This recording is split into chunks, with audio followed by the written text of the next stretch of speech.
Dari anggaran pendapatan belanja kampung tadi di tahap pertama bisa lihat sendiri angkanya di situ 40 juta,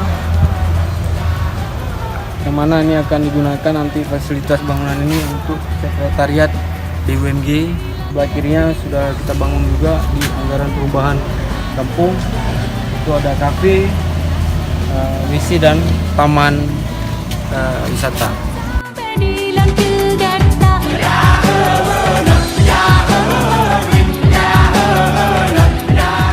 Fasilitas yang lain seperti ada banana boat, terus bebek dayung,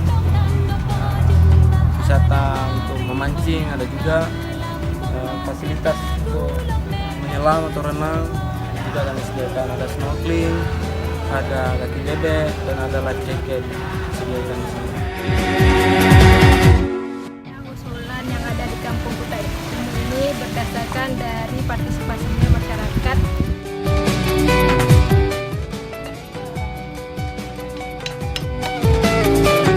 Kami dari program Kota Tanpa Kumuh berusaha bersinergi dengan P3MD untuk membangun Kampung Kuta Timur menjadi lebih baik lagi, khusus untuk masalah wisata, untuk meningkatkan PHG kampung dan pendapatan masyarakat.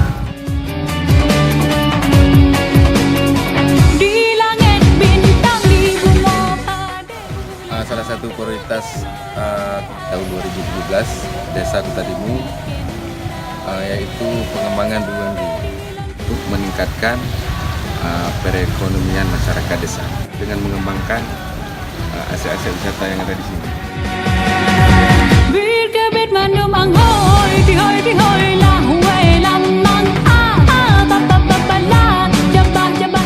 Desa Mantap.